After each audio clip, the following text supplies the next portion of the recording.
Okay. We gotta rip this Band-Aid off. Hannibal has won another victory over Rome. And we continue on with this series, of course, dealing with his invasion. So, without further ado, my name is Kit. This is Americans Learn. I know. It's going to keep on getting worse before it gets better. I know.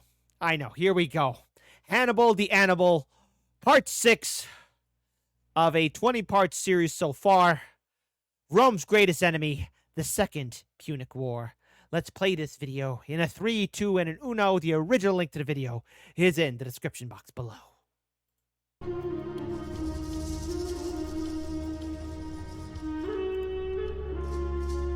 The defeat at Trebia struck fear into the Roman leadership. The Republic lost all control over Cisalpine Gaul. Hannibal succeeded in bringing the Gauls to his side, nearly doubling his army. 40,000 infantry and 10,000 cavalry are now under his command. The march south continues.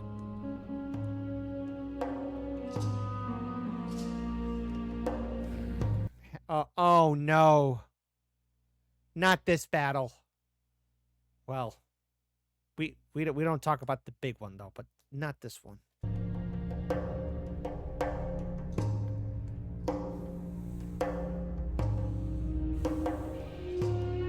Faced with the Gallic uprising in Cisalpine Gaul, and still shocked by the loss of tens of thousands of troops at the river Trebia, the Roman Senate is determined to turn things around in 217 BC.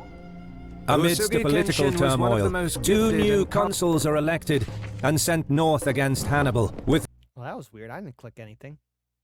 newly raised armies.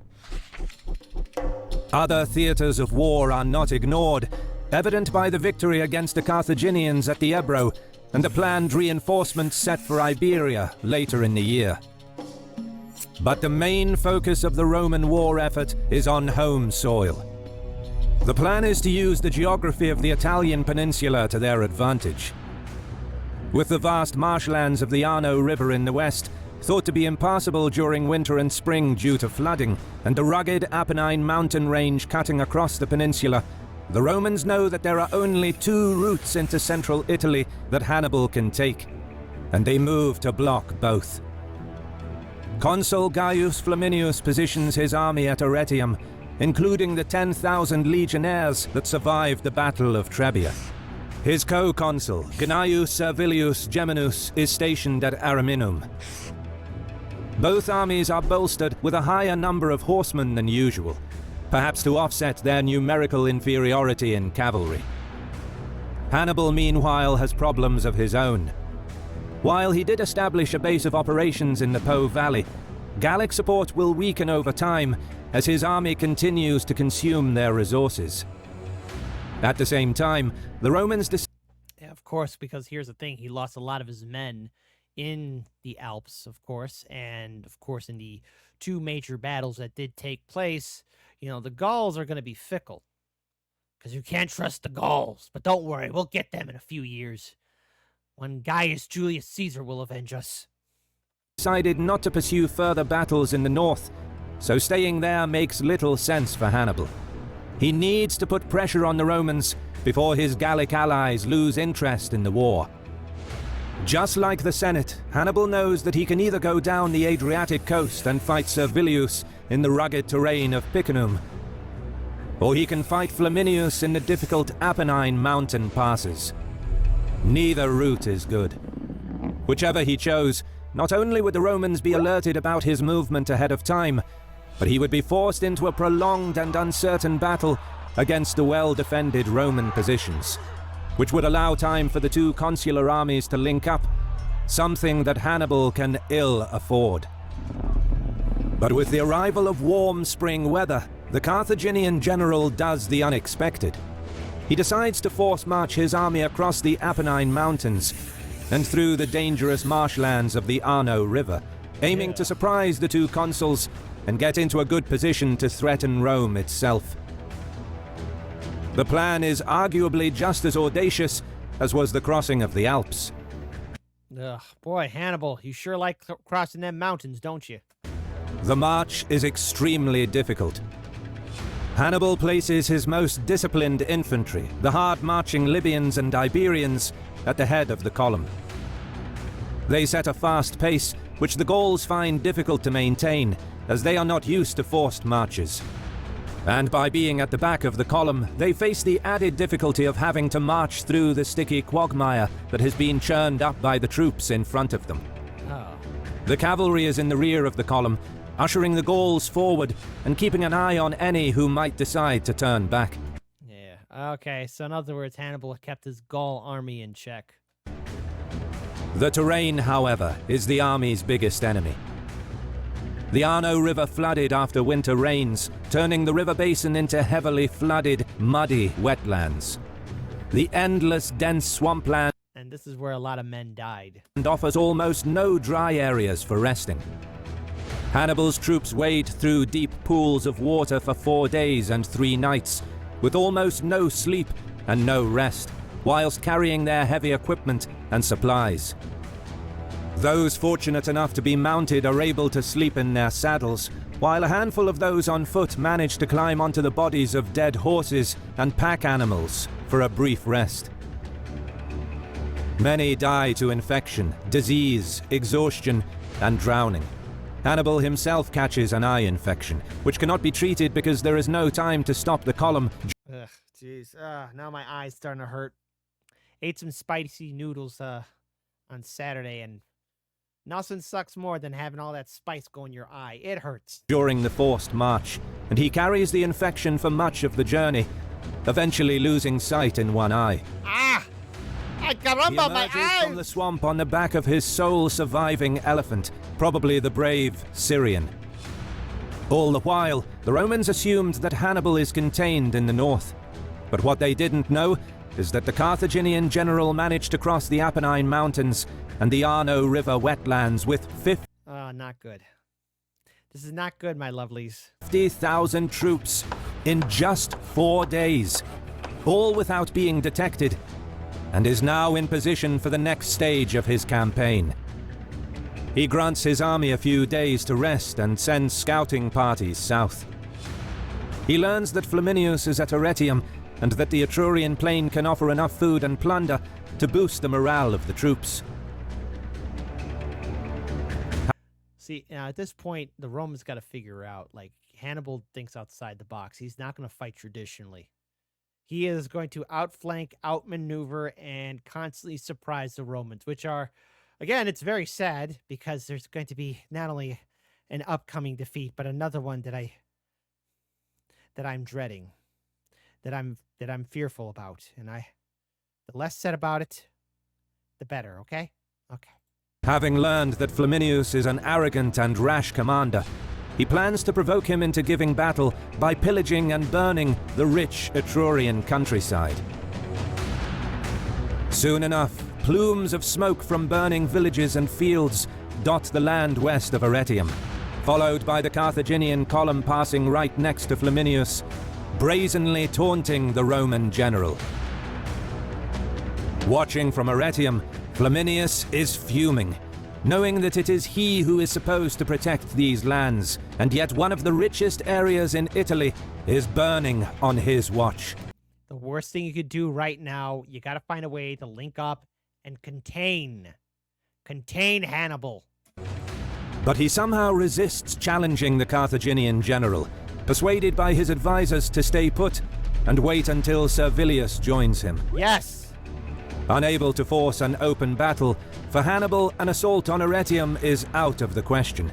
He cannot risk losing too many of his experienced soldiers that he cannot replace. His army also has limited supplies and has to keep moving. Yeah, move. Furthermore, Hey, Servilius, better start moving your ass. Hannibal has no way of knowing how far the other Roman army is, and as far as he knows, Servilius could be arriving any day now. So the Carthaginian general decides to press on. Leaving not one, but 2 armies in his rear must have seemed mad. But actually, by bypassing Arretium, Hannibal maintains the initiative and keeps the Romans guessing. He wants to be the one who dictates the course of the campaign. But scouts soon bring good news. Flaminius decided not to wait for Servilius after all. Knowing that the battle is soon coming, Hannibal makes sure to let his Gallic troops know that they will be fighting against Flaminius, the man who caused them much misery in years past. Flaminius is renowned for his victories against Gallic tribes. He is responsible for introducing a law that allowed Romans to settle near and on Gallic lands. This created Oh crap, they're gonna be looking for you, homie. conflict, which Flaminius resolved by invading and occupying more Gallic lands, and then proceeded to settle more Romans on the lands he conquered. Needless to say, he is hated by the Gauls, and the 17,000 of them in Hannibal's army can't wait to get their hands on him. Meanwhile, for the Roman army that prides itself on its military prowess, it must be humiliating to pass through villages and countries. Yeah, like, where were you guys? But listen, wait up for Servilius. Please wait up for him. Wait up for him. Wait up for him. Died. But Flaminius can still redeem himself, and he is only 1 day's march away. Oh, no. It's early morning of June 24th, 217 BC. Flaminius marches out of his camp towards the smoke rising in the distance, apparently from Carthaginian campfires, eager to get to grips with the enemy. In the front, he places veteran legionnaires that survived the Battle of Trebia, who are also very keen on meeting the enemy in battle. As the column moves, a low-hanging mist envelops the lake and the It's doom. Doom is upon us. valley. The shoreline is eerily quiet. The locals seem to have vanished. Unable to see too far ahead, the Romans literally stumble into Hannibal's heavy infantry, who are blocking the road. No. Fighting spontaneously erupts at the far end of the valley. Despite being surprised by the enemy, the Roman vanguard forms up in battle Come formation. on, Romans! Further back, it is some time before the Roman center and rear realize what is happening in the front. The visibility is hampered by the low-hanging morning mist. Oh, no.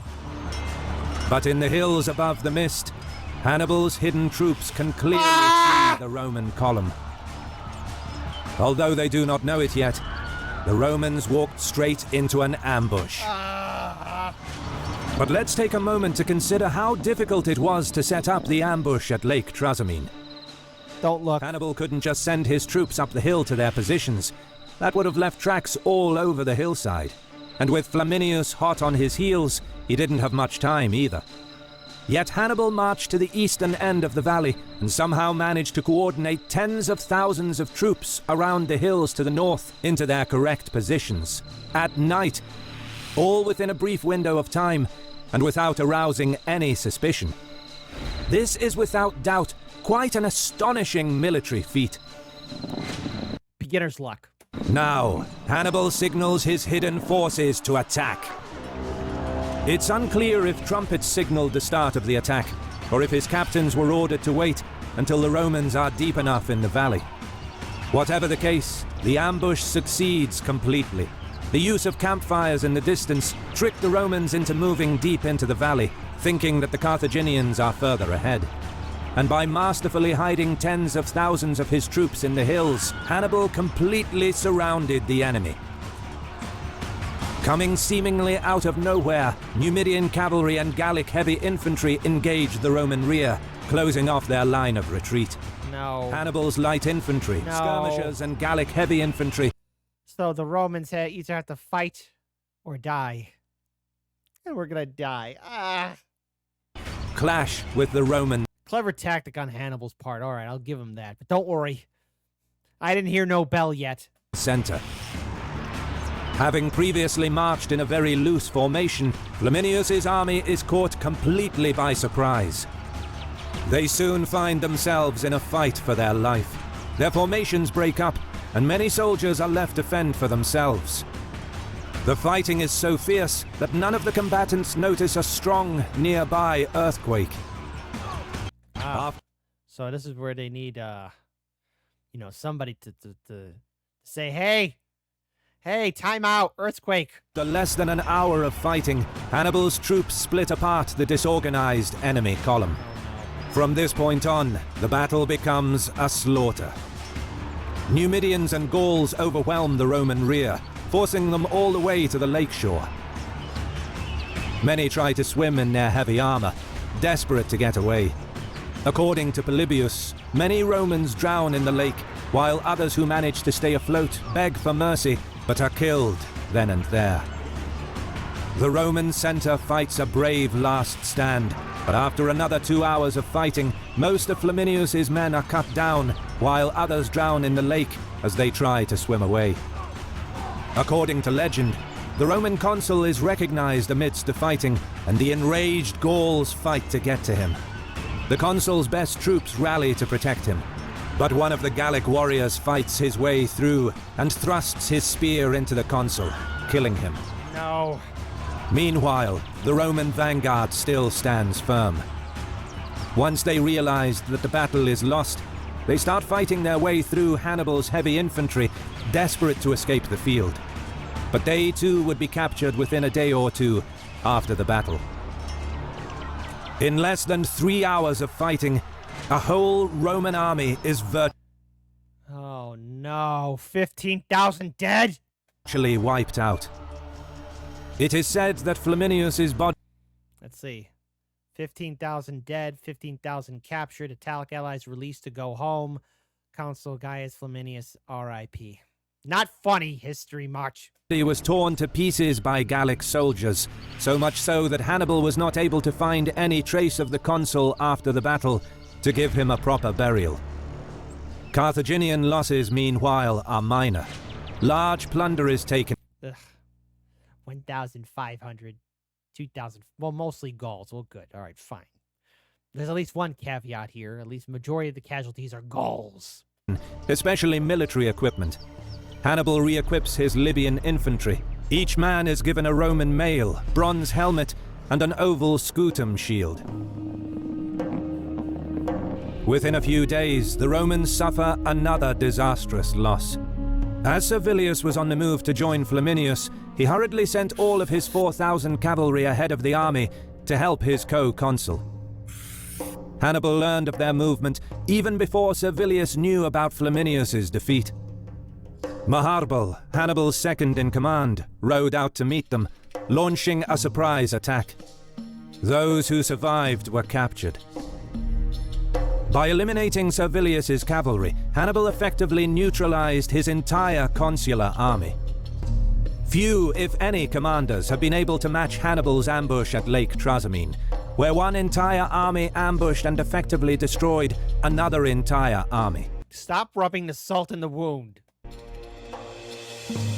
The population in Rome fell into utter despair, as Lake Trasimene is not far, and it seems like there is nothing that can stop Hannibal from attacking the city, as Servilius has to withdraw back to Ariminum to counter the Gauls who, encouraged by Hannibal's presence, aggressively began raiding Roman territory. Don't worry. We'll get them soon enough. In this time of crisis, the Senate appoints a dictator, a certain Fabius Maximus, to coordinate the defense. The Fabian strategy. We must trust in it. Too bad that there's some idiots who... Okay, the Battle of Cannae, okay? All right, I'm ripping the Band-Aid off. I'm afraid of the Battle of Cannae. I don't want to talk about that. Against Hannibal. Meanwhile, Hannibal makes preparations to press on, further into Italy. Okay, all right. We had another minor setback, but it's okay. Don't panic. Rome's not falling yet. We're just, we got a couple little gut checks, but it's okay. It can't get any worse.